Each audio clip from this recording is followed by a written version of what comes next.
계시록 13장 18절 낭독하겠습니다.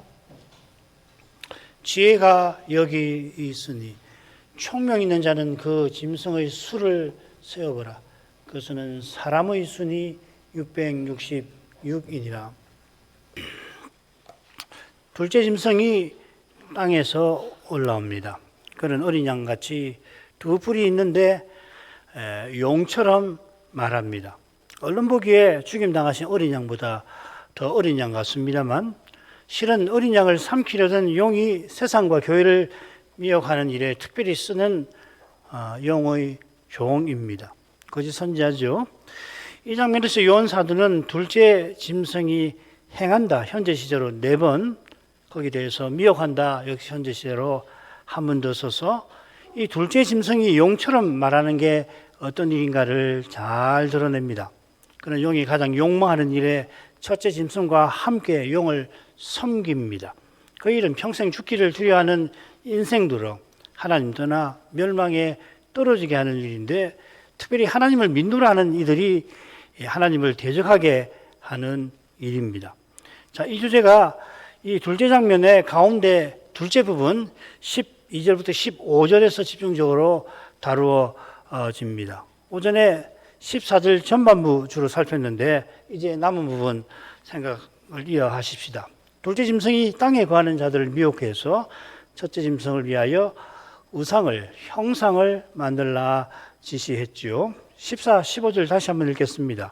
짐승 앞에서 받은 바 이적을 행함으로 땅에 거하는 자들을 미혹하며 땅에 거하는 자들에게 이르기를 칼에 상하였다가 살아난 짐승을 위하여 우상을 만들라 하더라. 저가 권세를 받아 그 짐승의 우상에게 생기를 주어 그 짐승의 우상으로 말하게 하고 또 짐승의 우상에게 경배하지 아니하는 자는 몇이든지 다 죽이게 하더라. 둘째 짐승이 이 우상을 만들라 지시하는데, 이 동사도 이 행한다, 이 포에오라는 말이 행한다, 또 만든다, 뭐 여러 가지 번역할 수 있는데 같은 낱말입니다. 이 포에오, 만든다, 행한다는 낱말이 계시록에 30번 나오는데 이 둘째 장면에만 8번이나 나옵니다. 이건 이 통계적으로도 굉장히 의미하지요. 한번 보십시다. 이 12, 13, 14절에는 권세와 이적을 행한다, 불이 하늘에서 내려오게 한다. 또 12절, 14절 경배하게 한다, 우상을 만들라 한다. 또 15절에 보면 경배하지 아니하는 자를 죽이게 합니다. 그 다음에 13장 16절 모든 사람들로 표를 받게 한다. 헬라어로 다르게 얼마든지 이 몇몇 경우에는 표현할 수가 있거든요. 그런데 일관되게 이 행한다는 포에오라는 말을 이렇게 8번이나 집중해 썼습니다. 뭘 강조하려고 하는 걸까요? 둘째 짐승은 용과 짐승에게 받은 권세와 표적을 행하고 그들이 욕망하는 것을 이루고자 합니다. 그의 미혹에 끌려가는 자는 우상을 만들고 우상을 경배할 뿐입니다. 그처럼 그가 참된 교회를, 신자를 핍박하는 일에 부역할 뿐입니다. 그 일을 행하는, 그러니까 이루려고 하는 사실이 아주 강조가 되어 있는 거죠. 그죠? 둘째 짐승이, 용과 첫째 짐승이 용이 원하는 바를 이루려고 온 힘을 다하는 그런 거죠. 그죠? 여기서는 첫째 짐승이 칼에 상하였다가 살아난 짐승이라 표현됩니다. 칼에 상하였다 했는데 첫째 장면에서는 죽게 되었던 상처라 그렇게 되었죠. 13절에 어디야? 12절에도 죽게 되었던 상처라고 그렇게 되어 있는데 여기서는 칼에 상하였다 이렇게 되어 있습니다. 원문대로 살리면 이 첫째 장면 혹은 아까 그 12절에 나오는 건 죽음의 상처이고 여기도 칼의 상처, 이렇게 원문을 그대로 옮긴다고 다 좋은 건 아니에요. 때로는 풀어서 번역해 주는데 비교를 위해서 칼의 상처가 됩니다. 계시록에 칼이 몇 번 더 나오는데, 예를 들면 둘째 기수가 큰 칼을 받아 전쟁을 일으키고 13장 10절에 보면 2번 나오죠. 이 배도자들에 대한 심판에서 칼에 죽임 당할 거다 이렇게 했습니다. 그러니까 모두 하나님의 심판을 상징합니다. 첫째 짐승이 그 적그리스도인데 온 세상이 자기를 경배하게 할 겁니다. 그는 가장 심판받아 마땅한 인물이겠죠. 이 사실이 그가 칼에 상처를 입는 경위나 상황을 그러나 다 설명해 주지는 않습니다. 내로 이야기까지 학자들은 끌어와서 여러 가지 이야기를 합니다만은 우리가 어쩌면 17장에서 그 실마리를 찾을 수 있을지도 모르겠습니다만 중요한 것은 첫째 짐승이 그리스도를 위조하는 사실입니다. 그런 점에서 첫째 짐승이 칼에 상하였다가 살아났다라는 표현에 주목할 만하죠. 짝을 이루는 첫째 장면에서 3절이나 13절에서는 상처가 나았다 이렇게 되어 있습니다. 근데 여기서는 살았다 이렇게 되어 있어요. 차이가 나죠, 그죠? 상처 난 거하고 살았다는 것은 다르잖아요. 차이 나는 이유는 첫째 장면은 요한이 첫째 짐승에게서 일어난 일을 본대로 기술한 거고 지금 여기서는 둘째 짐승이 말하는 것을 그대로 쓴 거죠, 그죠? 둘째 짐승이 칼의 상처가 있는데 살아났다 이렇게 말한다는 거 아니에요, 그죠? 첫째 짐승이 실제로 죽었다가 다시 살아난 게 아닌데 둘째 짐승은 그렇다고 말한다는 겁니다. 아시겠죠? 그러니까 둘째 짐승이 거짓 복음을 전파하는 거라 이 말이죠. 거짓 선지자예요. 땅에 가는 자들에게 이것이 성경이 말하는 부활인가 보다. 부활의 증거인가 보다. 첫째 짐승이 살아났구나 하는지도 모르겠습니다. 그가 섬기는 용이 거짓의 압이라 둘째 짐승도 거짓말로 속이는 겁니다. 거짓은 무서운 거예요. 거짓이 작은 게 아니란 말이에요. 우리가 얼마나 거짓이 많은 시대에 살고 있다는 것을 다 아실 텐데 그거 당연하게 생각 안 됩니다. 거짓 뉴스에 놀아나는 게 내가 그러려고 그랬나 알고 보니까 거짓 뉴스더라 그렇게 하시면 안 됩니다. 왜 이렇게 이 세상이 거짓이 가득하게 되었을까요? 왜요? 인류 역사에 이렇게 거짓이 많은 시대가 있었는지 한번 살펴볼 만하잖아요. 심지어 이 시대를 포스트 트루스 에어라고 합니다. 진리 이후 탈진리의 시대라는 말도 해요. 이거는 궤도 현상하고 무관할 수 없어요. 거짓말을 조심해야 됩니다. 거짓을 자기가 모르고서 거짓을 이야기했더라도 회개해야 해요. 그러지 않고 이래서 저래서 핑계대고 넘어가 버리면은 이 거짓이라고 하는 죄의 권세가 더 옥죄는 거거든요. 이 속임을 위하여서 첫째 짐승이 칼에 상처를 갖고 있다고 지금 둘째 짐승이 말하는 것 같아요. 원문대로 칼에 상처가 있다 하고 현재어로 쓰는 역본이 제가 모르게 영어 역본 찾아보니까 두 군데는 있어요. 다비 성경이라고 하는 거하고 또 헬라어를 영어로 번역한 책인데 다른 나머지 제가 찾아본 많은 영역본은 칼에 상처가 있었다 이렇게 그게 원래 갖는다는 말이거든요. have로 번역을 쓰는 had라고 과거형을 써놨어요.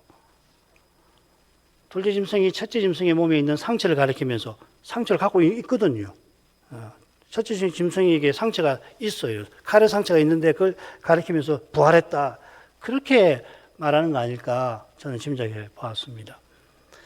그의 말이 누구나 당장 알아차릴 만한 뻔한 거짓이 아니라고 하는 것이 15절에 기록된 그의 귀한 일에서 드러날 겁니다. 저가 권세를 받아 그 짐승의 우상에게 생기를 주어 그 짐승의 우상으로 말하게 하고 희한한 능력이 분명합니다. 이 능력을 용이나 첫째 짐승이 주었을까요? 둘째 짐승이 불이 하늘에서 내려오게 하는 큰 이적을 행하니까 그 이적을 행할 권세를 첫째 짐승에게 받은 것처럼 우상에게 생기를 주는 권세도 받았다 추측은 할 만합니다. 그런데 이 대목에서 한글 개역이나 흠정력이 새기듯이 권세나 능력, 이 권세는 엑스시아라는 말인데 번역할 때는 이제 파워라고도 번역하거든요. 오소리티라고도 번역하고 이런 낱말이 기록되어 있지 않다는 점을 놓치지 말아야 하겠습니다. 각주는 지워버리십시오. 제가 조금 오해되게 써놨습니다. 같은 말입니다. 계시록 13장 7절에서도 제가 그런 이야기를 좀 드렸죠. 첫째 짐승이 성도와 싸워 이기게 된다고 할 때 거기 권세라는 말이 나오지 않는다고.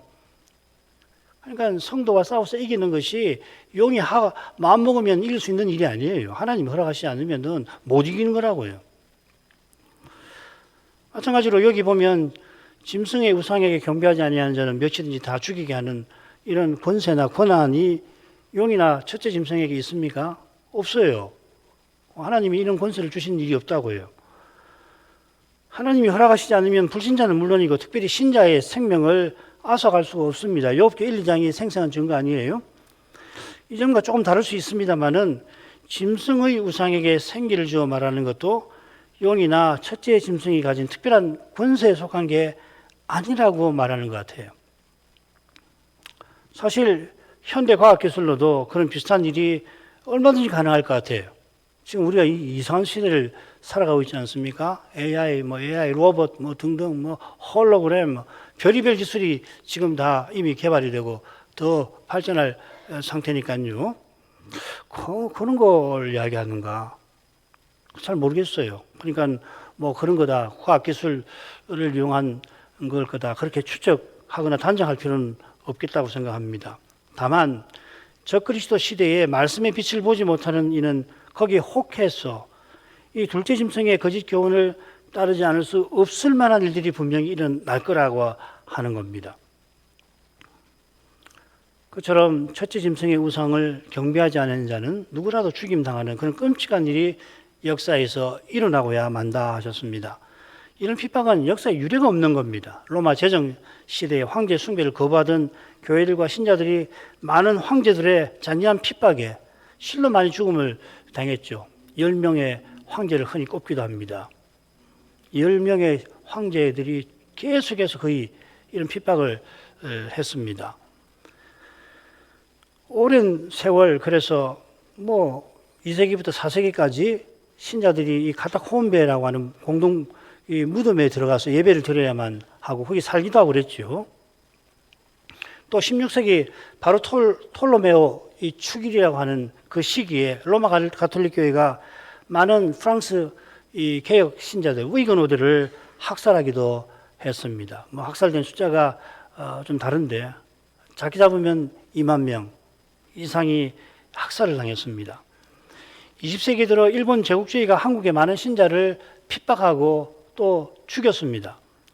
지금도 어떤 통계에 따르면 3억이 넘는 4억에 차라리 가까운 기독교인이 핍박받고 있다 하는 통계를 우리는 접합니다. 그 중에 살해된 사람은 작년에 약 5천 명 된다고 그 통계에서 읽었습니다. 기독교 역사에 알려지지 아니한 핍박 사건도 실로 많을 거고 알려진 사건보다 훨씬 끔찍한 일도 물론 많을 겁니다. 그렇더라도 적그리스도 시대의 핍박은 훨씬 심각하고 잔인하고 광범위할 겁니다. 그 악한 자가 늘 악한 정욕에 불타올라 교회를 없애려 하지만 지금까지 그리스도께서 받으신 모든 권세로서 주님의 교회를 보호하시고 그 핍박 가운데 오히려 전진케 하시니까 그 악한 자가 그 욕망대로 되진 않았습니다. 그러나 그가 잠시 결박에 놓일 때 하나님께서는 역사에 유례없는 핍박과 미혹이 일어나게 하실 겁니다.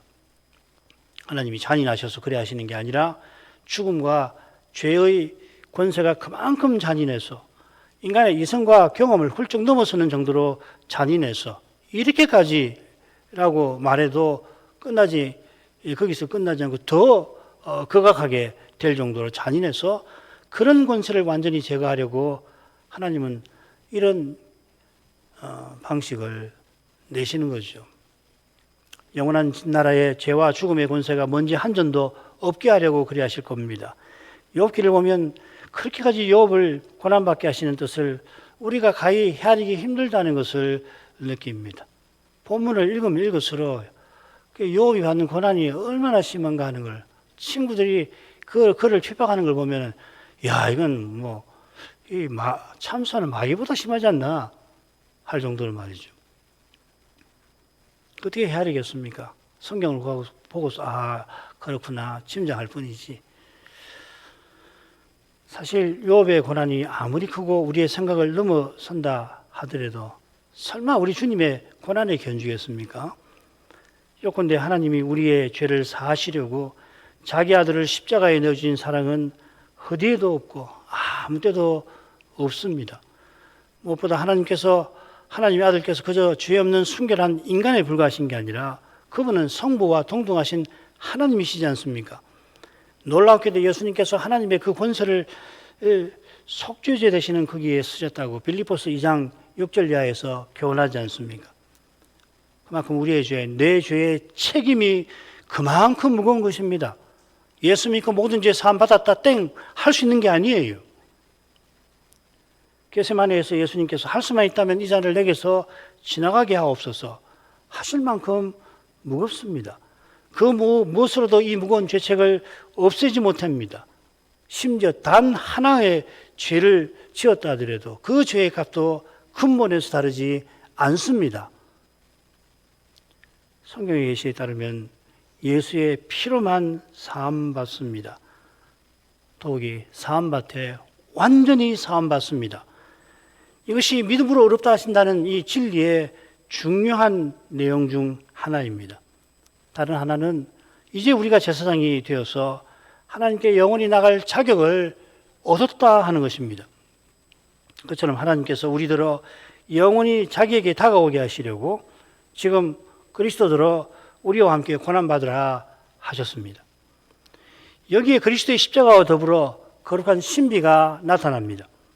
이 거룩한 사역 위에서 하나님께서 장차 마귀와 짐승과 거짓 선자를 이 사역에 근거하셔서 불못에 영원히 던져버리실 것입니다. 마귀도 짐승도 거짓 선자도 이런 방구도 항의하지 못할 것입니다. 욥기에서 보는 것 같은 그런 항의를 이의를 제기할 수 없게 만드실 것입니다. 사망과 음부마저도 그리하실 겁니다. 죄와 죽음의 현실을 정직하게 대면하여 고난받는 이마다 장차 죽음을 불못에 던지신다는 이 사실이 어떤 의미가 있겠나. 정말 감사한 일이다. 이 땅에서 직접 목숨을 앗아가는 경험이야 하지만은 진술할 수는 없지만은 그러나 믿음으로 사는 길에 이 죽음의 고통을 맛보는 거거든요. 그럴 때 이 죽음이 얼마나 잔인한가, 얼마나 고통스럽고 얼마나 끔찍한가 아는 이는 장차 음부와 죽음을 불못에 던져버리신다는 말씀에 위로를 얻는 동시에 얼마나 그 세상이 좋은 세상이 될까 실감하겠죠. 지상에서 하나님을 떠나 살았던 것이 얼마나 끔찍한 것인지, 하나님을 가까이 하게 하셨어도 하나님 없이 마치 행한 것이 얼마나 배은망덕한 것인지 알게 되는 것과 아울러서 매 순간 하나님을 가까이 하고 하나님을 향하는 거기서 우리가 영원한 생명의 즐거움을 누리게 될 것입니다. 이 소망으로 고난을 견디어 나가도록 하시죠. 그 다음으로 가죠. 저가 모든 자,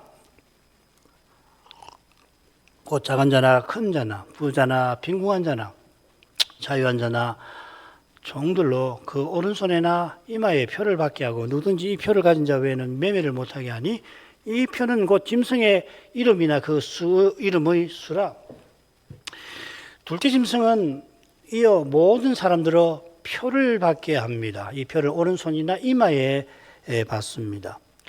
이 표라는 표는 하라고 말하는 말인데 계시록에만 7번 나오고 전부 이 짐승의 표를 받는데 나옵니다. 이 표는 로마 황제가 사업 계약서에 찍는 인이라든지 왕의 모습을 새긴 동전의 그림을 가리킬 때 이 용어를 씁니다. 카라그마입니다. 이런 시대적 정치적 배경은 지금 짐승의 표를 받는 자만 매매할 수 있게 하는 점과 어울리죠. 그런데 아울러 둘째 짐승이 이마와 오른손에 표를 받게 하는 것은 여호와께서 이스라엘들어 손목과 이마에 기호와 표를 달라고 하신 것과 무관치 아니할 것입니다. 제가 이 부분 해석할 때 위조라는 관점을 견지한다고 말씀드렸죠. 그죠? 위조입니다. 이스라엘은 작은 상자 안에 언약의 말씀을 담아서 손목과 이마에 표를 삼지요. 살면서 언약의 말씀을 통하여 언약의 하나님을 모시며 섬기게 하시는 겁니다. 이런 고귀한 규례를 둘째 짐승은 사악하게 위조하는 겁니다. 우리가 두 짐승의 장면에서 줄곧 위조의 내용들을 확인합니다. 용과 짐승과 거짓 선자는 감히 삼위의 거룩하신 관계와 사역을 참남하게 위조합니다. 이것이 사악한 삼조, 영어는 unholy triad라고 해서 이걸 어떤 데 보니까 거룩하지 못한 삼일체라는 번역도 있는데 삼일체라는 말을 쓰면 안 될 것 같아요. 그래서 unholy trinity라고 하는 표현도 있는데 저는 그 표현을 영어 표현을 좋아하지 않습니다. 굳이 유사한 걸 쓴다면 triad라고 하는 거, triad라는 말을 쓰고 이걸 번역하기 어려운데 삼조라고 저는 번역을 합니다. 삼일체를 어디 이런 데 갖다 대겠습니까? 영문법에도 뭐 삼일체를 쓰고 그러는데 그거 사실은 옳은 용례 아니죠, 그죠? 삼일체는 그야말로 홀리, 우리 하나님께만 돌릴 표현 아닙니까? 이 사악한 삼조의 정체와 성격을 잘 볼 수 있습니다. 거룩한 삼위께서 태초에 세상과 인생을 창조하시고 죄인을 구원하셔서 그리스도 안에서 거룩한 관계, 영원한 제국을 세우십니다. 이 거룩한 뜻을 사악한 삼조가 가장 미워하고 가장 적대합니다. 이 삼조의 악한 본성이 하나님의 선하심을 거의 떠난 상태에서 거룩한 삼위를 가장 위조하려 들겠죠. 적그리스도의 시대에도 하나님의 선함이 완전히 사라지는 건 아니죠, 그죠? 이런 점에서 짐승의 표를 모든 사람이 받게 하는 것은 모든 사람이 용의 소유임을 선전하고 그들이 짐승을 하나님처럼 가능하면 하나님보다 숭배하게 만들려는 것일 겁니다. 이게 핵심이겠죠. 이 표는 짐승의 이름이나 그 이름의 수라고 했습니다. 이건 하나님의 종들의 이마에 하나님의 이름, 인을 치는 거, 또 14만 4천 이마에 어린 양과 아버지의 이름이 쓰여 있는 거, 우리 다음 시간 배울 텐데 그걸 위조하는 걸 겁니다. 아무래도 그 이름의 수가 관심을 끄는 건 사실이에요. 그리고 그 이름의 수가, 짐승의 수가 666, 사람의 수가 666이라고 밝혀져 있죠. 우선 이 수는 짐승의 이름과 별개가 아니라 그 이름을 실은 가리키는 겁니다. 헬라어나 히브리어 철자는 철자마다 고유한 숫자 값이 있어요. 그래 그 시대 사람들은 이름을 이루는 철자의 숫자 값을 합해가지고 이름을 표시하곤 했습니다. 나는 예를 들면 나는 그 수가 545인 여인을 사랑한다. 이런 표현이 있대요. 그러니까 그 여인의 이름을 밝히지 않고 여인의 이름 철자값을 다하면 545다. 그 값이 545인 여인을 내가 사랑한다 했다 하는 그런 것이 어디에 쓰여 있는 모양이에요. 밑에는 참고하시라고 이 게마트리아라고 하는데 이름값이 있습니다. 알파벳 히브리어 첫 알파벳이 알렙인데 그 1입니다. 헬라어는 알파인데 역시 1이죠. 예, 재미있는 게 이제 예수수를 더하면 888이 됩니다. 666, 888. 얼마나 흥미로워요, 그죠? 그래서 이것만 평생 연구하는 사람도 있습니다. 해가지고 창세기 1장에 그 숫자까지 해가지고 기하학도 가져오고 해서 이야기가 있는데, 글쎄요. 그러니까 이런 걸 보면 짐승의 수는 짐승 이름과 같은 거죠, 그죠? 이마나 오른손에 짐승의 이름을 표로 갖거나 짐승의 수를 표로 갖는다. 그런 표현일 겁니다. 이 표가 없는 사람은 짐승이 매매를 못하게 합니다. 이건 바벨론 멸망 장면 18장에 도움이 되는 내용이 나오는데 거기 보면 매매와 사치에 관한 내용이 많이 나오는 것과 붙어 있을 거예요. 가령 거기 보면 땅의 왕들과 땅의 상부들의 활동을 음행과 사치로 표현하는데 그래 이 바벨론이 망하니까 장사를 못 해가지고 탄식을 하잖아요. 거기 보면 사람들이 그죠? 땅의 상고들 왕들이 아이고 바벨론이 망해서 우리가 의지해서 사치하게 하던 이 바벨론이 망해서 우리 망했다 하면서 물품 거래 목록을 막 언급하기도 하고 그러지 않습니까? 음행은 첫째 짐승을 경배하는 걸 거고 사치는 매매를 통해서 세상 영화를 추구하는 겁니다.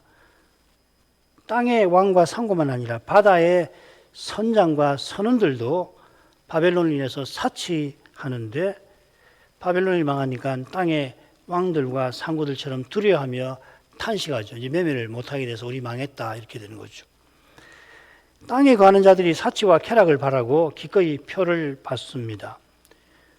육의 몸에 썩고 부끄럽고 약한 문제를 스스로 육신적 태도로 해결하려고 하는 이들은 기꺼이 짐승의 우상을 섬기게 될 겁니다. 그가 구축하는 세상 행복과 쾌락이 가득한 세계를 추구하고 첫째 짐승이 그 세계를 가져다 줄 것 같으니 기꺼이 섬기는 거죠. 매매는 그런 세계 건설, 그런 세계의 건설을 위한 핵심 활동인 겁니다. 물질주의적인 세계라고 할 수가 있겠죠. 이런 점에서 바울 사도가 그리스도의 부활 성천으로 말미암아 이제 때가 단축하여져 간다 하고서 매매하는 자들은 없는 자같이 하라. 이 세상 행적은 지나감이라 권고했던 그 사도의 권고를 우리가 명심할 겁니다. 사도의 교훈을 받아서 다시 오시는 그리스도를 바라며 그때까지 그리스도 드러내고 나타내는 일에 힘쓸 겁니다. 이를 위하여 성신을 전심으로 의지하여 날마다 육신적 태도를 버리고 세상 행복을 뒤로해야 할 것입니다. 자기 부인하는 일 없이 자기 십자가도 알지 못하고 지지도 못합니다. 자기 십자가는 주님이 주신 사명이나 소명을 가리키는데 이 받은 바 사명과 소명을 이루는 길이 십자가 지는 길, 주님과 함께 고난받는 길이죠. 사도는 주님과 함께 고난받음으로 주님과 함께 영광에 이른다 하였습니다. 환난이 영광을 이룬다고도 표현하였습니다. 이 길과 방식은 마귀의 품에 누워있는 세상과 육신과 대립합니다. 세상의 미움과 육신의 반발과 또 마귀의 핍박을 불러일으킵니다. 장차 적그리스도의 세력은 참 하나님을 예배하고 세상 영화를 뒤로하는 이 참된 교회와 신자를 가만둘 수가 없을 것입니다. 민주주의가 발전하고 관용이라는 말이 계속해서 퍼지고 있고 관용을 말하지 않아요. 그죠? 예. 뭐든지 관용합니다. 이제는 성적 소수자도 관용하는 시대가 됐습니다. 불과 100년도 안 됐어 말이죠. 그런데 이렇게 관용을 부르짖는 이 세계가 적그리스도 시대는 가장 불관용할 텐데 누구를 그리스도를 참으로 믿는 교회에게 관용을 일찍 허락하지 않을 것입니다. 그러니까 그들의 관용에 심각한 허점이 있는 거죠. 우리가 그걸 볼 수 있어야 할 것입니다. 육신으로 행해서 그래요, 결국은. 육신으로 행하는 사람들은 가만 못 있습니다. 자기가 원하는 그 목적을 이루기 위해서는 가만히 있을 수 없어요. 하나님 백성만 가만히 있는 거거든요. 히브리서는 놀랍게도 부활하신 그리스도가 가만히 계신다고 그러죠.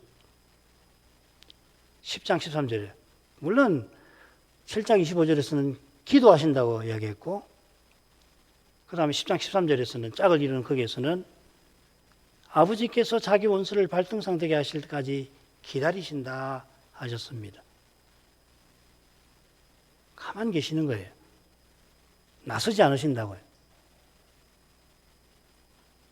이걸 배워야 하는 겁니다. 이건 배우는 게 아니에요. 은혜로 받는 겁니다. 하나님 은혜가 아니면 못 견뎌요. 당장 죽게 생겼는데 어떻게 기다립니까? 당장 멸망하게 생겼는데 뭔 수로 견딥니까? 사람 못해요. 누구도 못한다고요. 난리가 났는데 뭐라도 해야 되는데 지푸라기라도 잡아야 되는데 이게 사람 아니에요? 육의 몸에 썩고 부끄럽고 약한 것은 보통 문제가 아닙니다. 가장 근원적인 문제고 가장 절박한 문제고 가장 시급한 문제고 가장 중요한 문제예요. 이 세상에서는. 그런 관점으로 문학을 보십시오. 영화를 보십시오. 요즘 영화 너무도 많이 보는데 여러분이 영화를 타인이 많이 보는 시대가 됐잖아요. 동영상을 많이 보는 시대가 됐잖아요. 이 관점에서 한번 보십시오. 그러니까 물에 빠지면은 지푸라기를 잡는다는 말까지 나오잖아요. 지푸라기 잡으면 더 빠지잖아요. 이게 육입니다. 육신입니다. 신자 안에도 육신이 있잖아요. 이걸 극복하는 길은 모든 권세를 가지셨는데도 기도하시며 아버지를 기다리시는 그리스도를 바라보는 데 있는 겁니다. 그리스도의 새 생명을 받는 데 있는 거예요. 그 생명을 받아 살아내는 거예요. 죽든 살든 모든 걸 주님께 다 맡기고, 이게 모든 염려를 맡기는 거 아니에요. 살리시든지 죽이시든지 주께서 뜻을 보이시기 전까지는 다 맡기는 거라고요. 이게 믿음의 실질적인 핵심 아니에요. 어느 시대든지 믿음은 이렇게 살아가는 거예요. 우리가 지금 다루고 있는 이런 시대가 오면은 이런 믿음이 절실합니다. 이런 믿음은 없는데 갑자기 생기는 거 아니죠. 평안할 때, 아직 그런 때가 아닐 때, 그런 믿음을 사셔야 되는 거라고요. 육신으로 행하는 것을 철저하게 경계해 하셔야 됩니다. 왜냐하면 이 시대는 육신으로 행하는 게 선전되는 시대 아니에요. 하나님이 없는 시대가 됐으니까 네 원하는 대로 하라. 네 원하는 대로, 네가 뜻을 세워서 원하는 대로 행하는 그것이 사람다움이다. 그런 시대 아니에요. 계몽 이후에. 사람의 힘과 꾀로서 사람이 이루고자 하는 바를 이루는 그것을 칭찬하는 시대가 됐잖아요.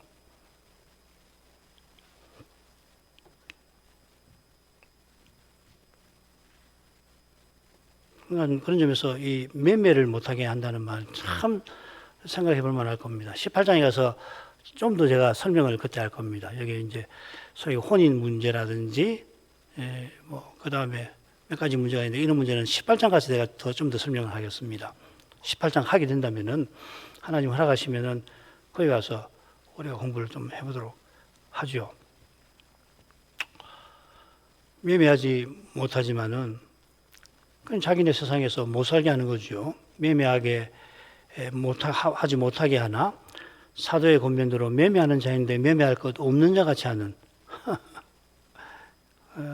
장사에 종사하시는 분 더 잘하실 거라고 생각합니다.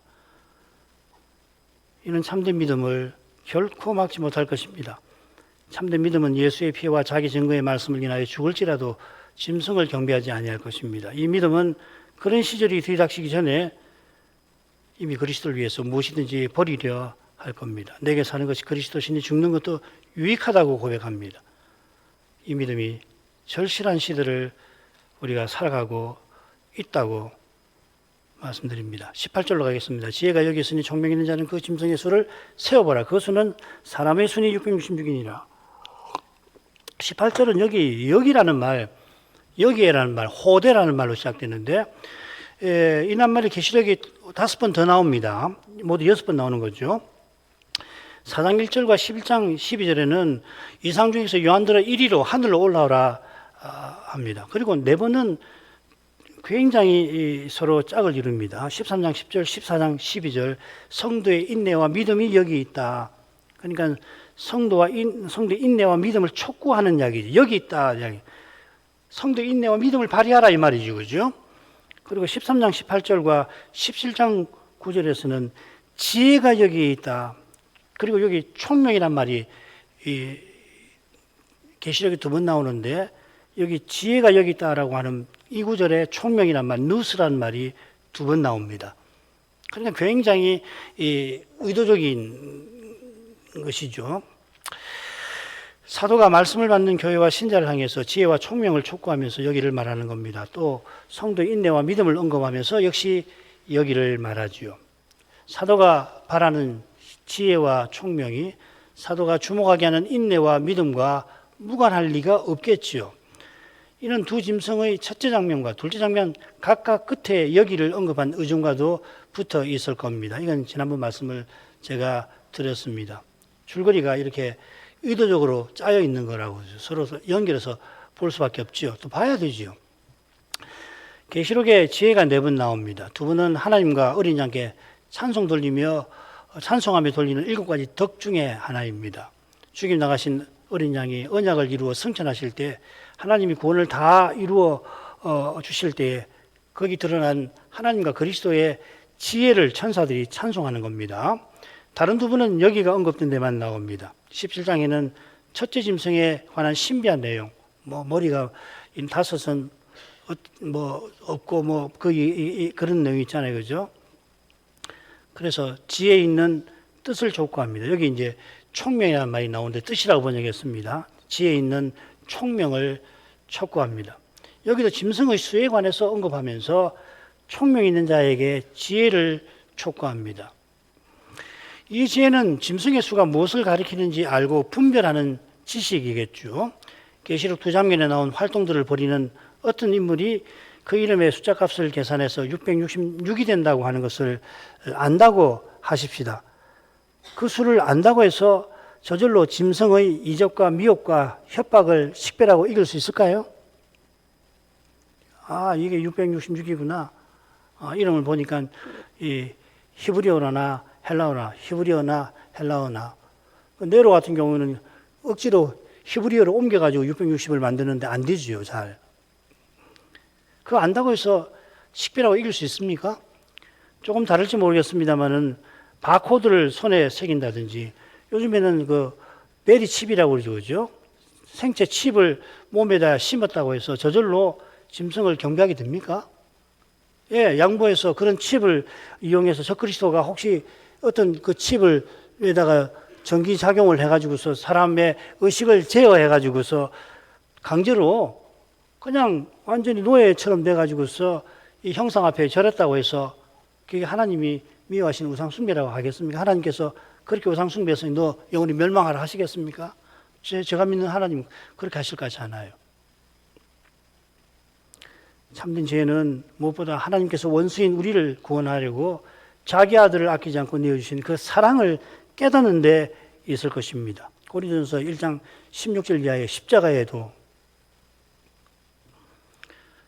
그 사랑에 합당하게 그리스도처럼 하나님을 사랑하는 거기서 참된 지혜를 점점 얻는 거죠. 하나님을 사랑하면서 더 지혜롭게 되는 거라고요. 하나님이 나 같은 죄인을 그렇게까지 사랑을 하셔서 나도 하나님을 그 사랑에 보답해서 살아야겠구나 하고서 살았더니 정말 십자가가 지혜구나. 하나님의 어리석은 것이 사람의 지혜보다 낫다고 하신 말씀이 있는 거구나. 당장에는 그 사랑을 본받아서 행할 때 지는 것 같고 억울한 것 같고 그런데 지내보니까 아니구나 이게 바로 하나님 뜻을 이루는 길이구나. 참된 승리로 나가는 길이구나. 그걸 깨닫는 것이 지혜죠. 이런 지혜를 얻는 자는 온 세상이 죽기를 두려워하여 세상 행복을 얻고 짐승을 쫓아갈 때 짐승을 경배하지 아니하는 자는 얼마든지 죽이는 것 때 주의 자비하신 손에 자기 전부를 맡길 겁니다. 매매하지 못해서 살기가 막막한 때에 사람이 하나님의 입에서 나오는 모든 말씀으로 산다 하시는 주님의 교훈을 붙들게 될 겁니다. 그처럼 매매를 위해서 짐승의 표, 짐승의 수를 받는 것은 그저 바코드나 칩을 몸에 새기거나 넣는 짓에 그치지 않고 사치와 쾌락을 위해서 기꺼이 짐승의 것이 되고 짐승을 섬기겠다는 것이겠죠. 그런 거지.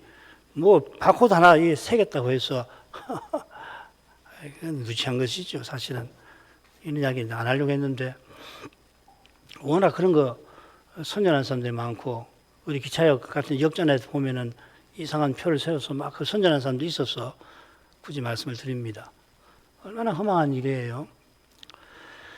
짐승을 수를 세워보라 하고서는 그 수는 사람의 수니 666이라 하였습니다. 그래서 주석가들은 이걸 어떻게 번역하냐면요. 한 사람의 수고 그 수는 666이라고 읽고 그러니까 그 한 사람이 누구냐? 오랫동안 그 이름의 숫자 값이 666인 사람을 찾으려고 했고 제시하고 있죠. 그죠? 지금까지 그 시도가 이어졌다는 것은 누군지 확실치 않다는 반적일 수도 있고, 그렇죠. 대표적인 인물이 네로입니다. 그냥 네로라고 하면은 헬라어로나 그 다음에 히브리어로나 666이 나오지 않아요. 그래서 가이사르 네로 혹은 카사르 네로 이런 식으로 바꿔갖고서 히브리어로 만든 거죠. 카사르. 히브리어 만들면은 660이 되는데 어떤 경우는 이제 616이 되기도 하고 그래요. 그러니까 666을 그런 식으로 맞추긴 하는데 그걸 받아들이기에 난점이 참 많습니다. 여러 가지 난점이 있어요. 게다가 계시록 13장의 짐승은 재림 직전에 등장할 인물이니 이미 죽은 지 2000년 다 돼가는 내로일 리가 없겠죠, 그죠? 그런데 한 사람의 수라고 읽으면 특정 인물의 이름을 자연히 찾게 되지만은 사람의 수라고 읽으면 달라집니다. 문법적으로 이게 더 정확해요. 번역을 치면은 헬라어로 그 표현을 번역할 때 만일 한 사람의 그 수라고 번역하는데 제가 볼 때는 이 사람의 수라고 읽는 것이 훨씬 좋습니다. 그러면 666이 달리 보이죠, 그죠? 6은 여섯째 날 창조된 사람의 수입니다. 느부갓네살이 두라 평지에 세운 금신상이 60 곱하기 6이죠. 높이가 60규빗이고 그 다음에 가로가 바닥이 6규빗입니다. 이 규격은 그가 인간 제국을 세우려 한 의중을 반영하는 것 같습니다. 내 제국을 표시하는 금신상을 봤는데, 내 금속으로 된 신상을 봤는데, 느부갓네살은 두라 평지에 금으로 된 신상을 만들죠. 자기 제국이 영원히 있기를 바라서 그렇게 만드는데 그 규격이 60 곱하기 6 규빗입니다. 솔로몬이 지극히 봉화할 때 그가 매년 세금으로 거둔 금이 놀랍게도 666달란트입니다. 이 사실은 바로 이어서 이집트에서 많은 말을 그가 모았다 하는 사실과 함께 그리고 11장으로 바로 가면은 그가 후비 700명, 빈장 300명을 두었다. 세상에 1000명이나 그렇게 비와 빈장을 비비를 두었다는 이야기 아니에요. 자, 이거 뭘 이야기합니까? 그가 신명기 규례를 어겼다는 이야기죠. 이스라엘 왕이 되는 사람은 백성 중에서 택할 거고 그는 말을 많이 두지 말아라. 아내를 많이 두지 말아라. 금을 많이 구하지 말아라. 그렇지 않아요? 그러니까 솔로몬이 이 규례를 어겼는데 그때 매년 거둔 세입으로 받은 금이 666톤이에요. 아마 현대학자들은 우연이라고 그럴 겁니다. 글쎄 우연일까요? 그러니까 솔로몬이 인간 제국을 세우려고 한 거 아니겠습니까? 바울이 우리가 그리스도의 마음, 총명이랑 같은 말입니다. 총명을 가졌다면서 바로 이어서 이게 고린도전서 2장 마지막에서 누가 주의 마음을 알겠느냐 그러나 우리가 그리스도의 마음을 가졌느니라 하고서 바로 이어서 육신으로 행하는 그 고린도 지도자들에게 너희가 사람이 아니리요 그렇게 했습니다. 사람, 총명. 적그리스도는 타락한 사람이 하나님의 선하심을 떠나서 어디까지 추락하는지를 실증할 인물일 겁니다. 육신으로 행하는 그 가장 낮은 점, 혹은 가장 최악의 모습이 뭔가를 적그리스도가 보여줄 것 같습니다.